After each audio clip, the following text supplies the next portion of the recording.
Okay, ladies and gentlemen, we are back. We still need a couple of minutes until the players are around, but I guess it's a little bit, more entertaining probably if I talk to you and you're not only depending on the music and the screen in front of you. So we had an awesome Zerg vs Zerg. I really enjoyed that a lot. It was a ZVZ between Slayers Yu-Gi-Oh and Minseok. Minseok was able to take out Jinro in his Code A qualifier tournament in the final 2-1, but he was not able to take down Yu-Gi-Oh. The Zerg player from Team Slayers just proved a little bit too strong for him and won the first map and the third one, therefore advancing to the second round of the tournament. I think on the stream you can by now hear our keyboard. It's a completely different setup that we use in the GOM studio. We have some microphones over here, not really headsets, and therefore you will pick on the mouse movements and the keyboard movements as well. So yeah, I explained it already earlier, but I had just had the chance to check out some of the comments as well as on Team Liquid as on GOMTV.net. Yeah, so some people seem to be a little bit confused about what's happening today, why there are two streams, and I think that a lot of them also had a problem of watching the stream itself. I don't really know why. I obviously haven't tried to watch the stream myself, but I'm rather happy to explain to you once again how you can watch two streams at the same time if you enjoy to do so. All you have to do is when you open the GOM player, you press F5 and then on the preference screen you check allow multiple instances of GOM player to be opened. You can read all about it on the GOMTV.net forum as well, and of course you can leave feedback there. So if you are, well, actually all of you should do that. You should just leave us a little bit of feedback, what you think about having two streams, if you enjoy that, if you are not really a fan. Let us know what we can improve in order to make your esports experience even better. That's also a feedback thread that concerns me, and I'm happy to know if there are any particular things that you don't like about my casting, that you like about my casting. I know that quite often the commentators are criticized pretty harshly, but do your best, do your worst. Just let me know what I should improve on, what annoys you the most, what you really like about my casting, and yeah, I will make sure to browse through all those comments. And I'm in Korea not only to provide you with additional coverage to the Code A, but also to improve on my casting as well. I'm a native German speaker, so English is not my native language. Most of you would probably already have figured that out, as kind of speak with an accent, I guess. But yeah, I'm here to improve on my casting, to improve on my English, and just to give you the best coverage possible. We have a Terran vs Protoss coming up. FXO ASD against MVP GuineaPig, so a Terran vs Protoss, and yeah, the first map will be dual site. After that, we'll have Crossfire, and if there's going to be a third game, it will be played on Antigua Shipyard. We're just waiting for GuineaPig to join our match, and that can last a while. Players have to set up their gear, so there will be breaks between the games, and you're obviously you can check out the second stream as well, but if you want to stick around, I'll be happy to tell you all about the players. I'll tell you about Korea just a little bit, so that you are not forced to listen to music the whole time. Makes the whole thing probably a little bit more excited. Yeah, so let's talk a little bit about Korea so far, and there are some things that I didn't really know. Do you know when you always watch Code S and you always see Nick and Dan casting, and there are all those people who are hiding their faces behind signs, behind I don't know, umbrellas or whatever. And at some point, Nick mentions quite often, Tastes mentions quite often that okay, this is because they should be in school, and that made a little bit. I mean, it makes kind of sense, but I was always wondering, okay, well, big deal, they should be in school, but if they skipped school and went to watch these games, then what's the big deal? Who's going to notice? And I was already wondering because I just couldn't picture parents watching that stream and checking if their child would be at the studio rather than at school. But when I came to Korea and I was first at the GOM studio, I actually realized that it was a massive building, and it's not only a building that where the GOM studio is located, but there's also a school in the same building. And after that, it made a lot more sense to me, because I didn't know that beforehand. Maybe some of you already do, but I had no idea. And when I saw that, I was like, oh, okay, that makes a lot more sense now. So it's actually in the same building. The school is in the same building, and therefore, some of the people basically just skip school, go to the GOM studio and watch the games. And yeah, it was kind of funny. Another thing that I didn't know is that the sign of GOM, those dots, those orange dots, are actually like the horn of a bear. So because GOM means like bear, and yeah, that's something that I did not know as well. Bull GOM is the fire bat, or the fire bear from Starcraft 1. It was kind of nice because one of the first words I learned in Korea was bull, because bull is one part of bulgogi, which is a dish that we had in the first few days. You have a lot of Korean barbecues as well. And yeah, somebody just explained to me, yeah, that's why exactly the fire bat in Starcraft 1 was called bulgom in Korean, and gom means bear, so therefore you have that sign of GOMTV. That's the reason why it looks like it looks, and yeah, I have no idea why it's orange. Could be purple as well, I guess. I don't know. There might be another reason behind that. I have to figure that out at some point and just ask them. Maybe someone knows.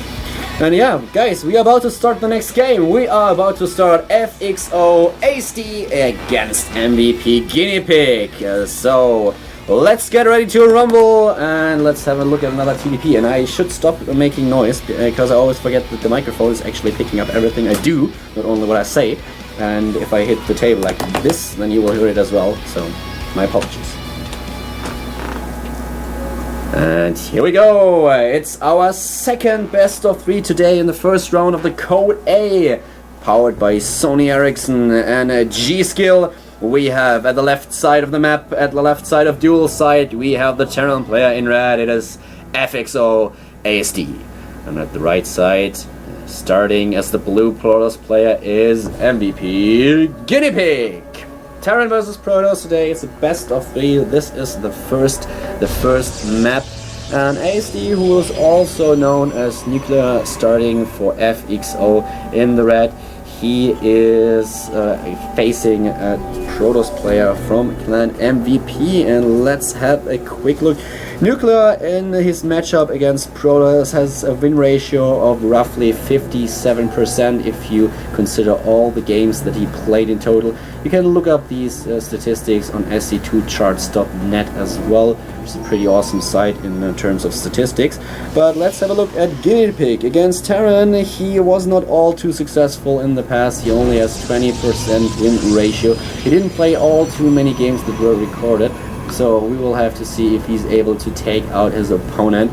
And one thing that you should note about GuineaPig is that he used to be a random player, and it has been quite a while since we've seen him in the GSL participating as a Proto. So after trying to play random, he basically chose Protoss as his main race. And yeah, we'll see if he's able to succeed in his Protoss versus Terran play. For ASD, we have the barracks being built as well as the gas. He doesn't even try to deny the scouting, so the barracks is not part of the wall at the moment, and there's no second supply depot which would have prevented the probe from entering the base. And for the Protoss player, it's really important to get these scouting informations early on. Terran is one of the few races that is really able to deny scouting by just blocking the ramp. Of course, Protoss can do that as well, but the Terran player always has the option of using one of his scans in order to get a glimpse what's happening in the main base of his opponent. It's sacrificing a mule, so you don't really want to do that, but it's always an option for the Terran player, whereas if you are Protoss or Zerg, you either need to sacrifice an Overlord if you're a Zerg player, and if you are a Protoss player, there are basically only two things that you can do when you want scouting information in the early stages of the game and you didn't get a drone into the main base. It's like one of them is just waiting for your robotics and building that observer that is able to sneak into the Terran's main base and having a look what's happening. And another possibility is just researching hallucination, summoning one of the phoenixes and flying in there. But up to that point, quite often a Protoss player is kind of blind and does not really know with how much greed he's going to get away. So you will always want to know how many gateways you need if you need to go for if you can actually allow yourself to get it 1 gate expansion, if you need at least 2 or 3 gates in order to defend against your opponent, because it all depends on how many barracks does your opponent really build. Will there be a 2 barracks aggression? Is he even going, he might even go for 3 barracks and just put as much pressure on you as possible. And if you're a Protoss player and you go for that early expansion, then you will regret it very, very soon if there are 3 barracks, because you won't be able to defend against any incoming pushes.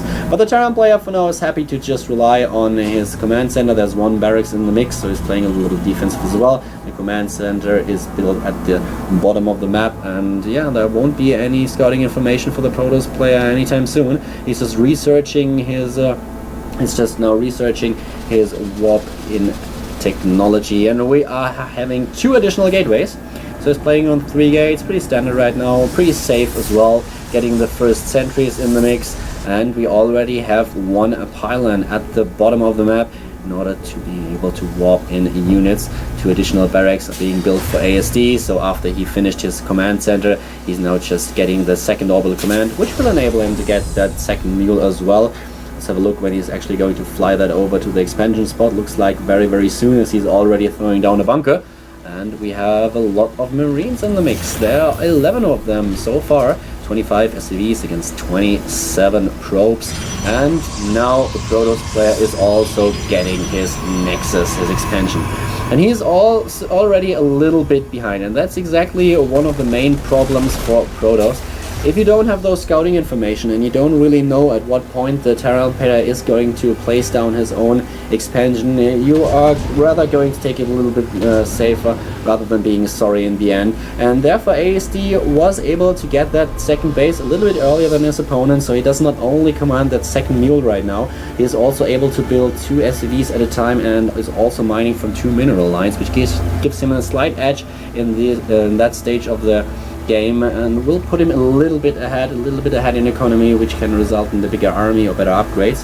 And that's exactly what we're seeing happening right now with 2 tech labs at barracks number 2 and number 3. We have already the stim upgrade, we have the concussive shell upgrade as well, and here are those. Why the hell did he place those force field? I must have missed something, or those were the greatest fail fields I've ever seen, but they must have been there for a reason, so there was something happening. The pylon hasn't been attacked, but be it as it may, here we go. That attack is going to start, but there is nothing at all that GuineaPig will be able to accomplish right there. There are already 2 bunkers up, there's a 3rd one, and he doesn't have the damage output to deal with those bunkers. He has a lot of potential force field power to deny the repairs, but that's about it. We have 72 total supply for the Terran player, 67 for his opponent, and I like it. Oh, there's that scan, very well placed, and he sees the robotics facility. There's no robotics bay. He's focusing now on the Immortals, and the Immortals with that range upgrade in the last patch have just been so much better and so much more. They're used a lot more often lately, especially against Zerg with roaches, but also against Terran. Is very good against Marauders, very good to break down bunkers as well. So those Immortals are really a lot better than they used to be, just with that slight adjustment of Blizzard, with giving the +1 range upgrade. But we have Stim nearly finished. We have Combat Shield is in the mix fairly soon as well. A Ghost Academy has been placed down by ASD. He's going for that Ghost timing, and this is a really brutal push, so that might end the game already. But let's not get ahead of ourselves. We have the +1 attack upgrade for the Protoss player being researched, and at the same time factory and engineering bay built for the Terran. 22 Marines, 8 Marauders. On the other side of the map we have GuineaPig with 2 Immortals, a bunch of Stalkers, a lot of Zealots, 7 in total, and those 6 sentries. And that's the perfect scan. He knows about everything. And yeah, there are 2 ghosts in the mix already, so those EMPs will not only be able to kill the energy on the sentries, but also reduce the shields of the Immortal, which is quite a nice thing to have if you want to counter Immortals with a hardened shield. But GuineaPig is doing a good job at just splitting his army, and LASD just decided, okay, well, let's not push it. I'll just retreat for now, and we'll see about that later. already have missile turret being placed, and as you can see, another base for the Terran player who's going to throw down that star turret as well. There's the reactor in order to get out the medivacs. At the same time, we have a second forge being built. Second forge for the Protoss player, which I like quite a lot. Right now, he's not going to tech too much. He's not going to rely on Colossus. He's just getting a one immortal after another, relying on this gateway composition. We will probably see charge being researched as soon as the Twilight Council is up and running. We have 2 forages for a lot of upgrades, and on 2 bases, that's basically all you can afford as a Protoss player. If you are really trying to get a lot of tech into the mix as well, you basically need that 3rd base in order to get more gas for your tech. We have ASD on 120 supply, GuineaPig is on 108, and there's the charge upgrade that we've been talking about. And at the same time, we have the +2 armor upgrade, so +2 armor and also the +2 attack upgrade.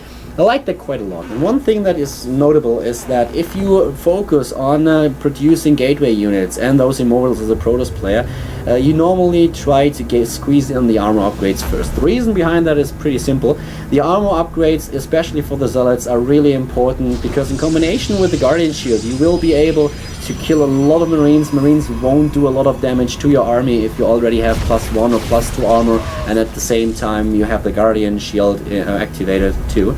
So the Terran player now trying to make up for those armors, for those upgrades that the Protoss player already has, is getting his +1/+1. ASD is behind upgrades, ahead in supply just a tiny little bit. We have 58 against 59 harvesters, so both players have roughly the same amount of workers, but there's that 3rd base that's coming up, and of course that 3rd mule as well. Don't forget about the mule, that's fairly important.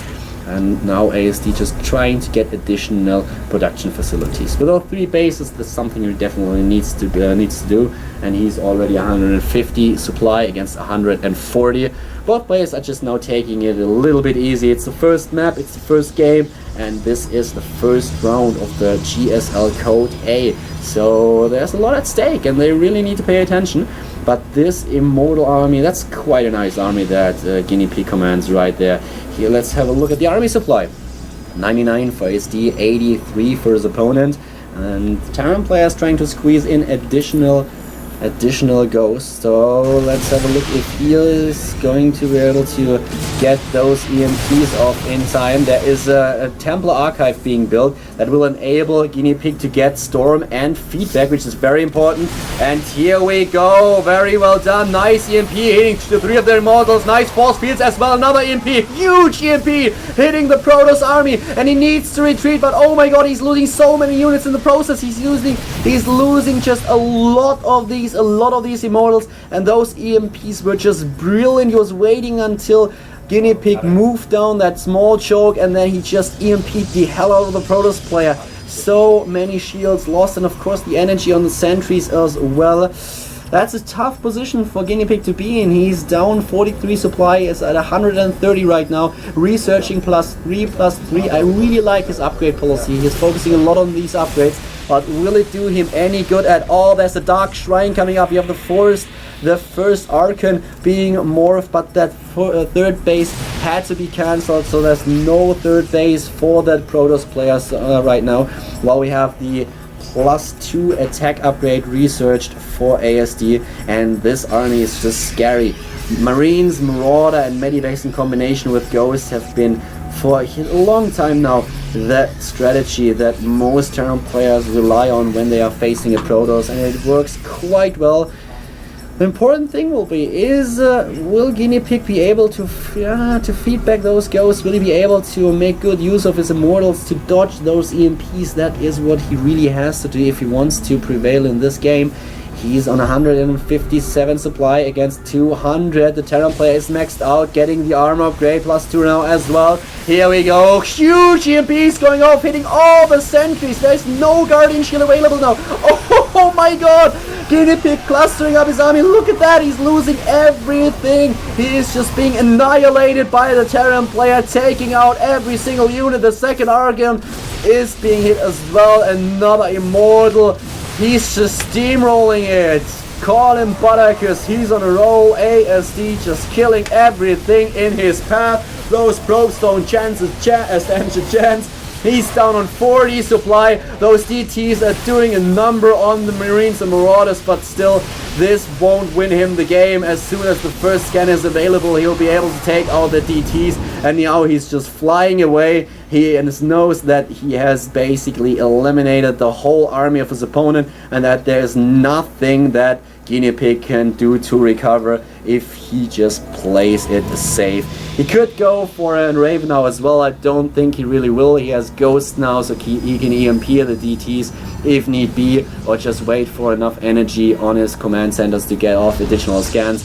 We have that robotics bay tech as well, but have a look at the supply. We have 47 supply against 186. That's 123 army supply for ASD and only 23 for GuineaPig. And the FXO player just in a commanding position right now. MVP GuineaPig doesn't stand a chance in this match. The EMPs of his opponent was simply too good, and he was a little bit unlucky to cluster his units like that. If you remember, there was a time when he really paid attention on spreading out his units, but in the fights he clustered them up once again, and oh, beautiful EMP taking out the Protoss player. 2 failed fields that didn't accomplish anything at all, but that was basically due to the numbers. ASD taking the first game against MVP GuineaPig. Alrighty guys, so game number, oh brilliant, I really like that. At the stream now you can see how you can actually set up your GOM player, so that you will be able to move to show 2 of the those both streams at the same time. Jesus, what's wrong with me? I'm just babbling right now. So you have to go to the GOM player, you have to click on preferences, or you press F5, what you prefer. And then you click on allow multiple instances of GOM player to be opened, and you'll be able to watch both streams at the same time. Once again, I would like to take a minute to explain to you why we've set up 2 streams. It's the new Code A system where a lot of games run at the same time. And in order to provide you with the best coverage possible and with the option to join any game that you want, we provide you with 2 streams. It's a little bit awkward right now. I mentioned that already before because I'm not at the GOM studio. No, I'm at the GOM office. I'm casting on my own. I'm Caldera. Nice to meet you. The other stream is being commentated by Wolf and Doa. Yeah, I'm kind of on my own right here. I have to actually do the camera movement as well as the talking, so I might miss an occasional flop or something like that. I already apologize in advance if something like that happens. I'll try my best to give you a good show. And we have the second game coming up between ASD and GuineaPig. Loading screen right now.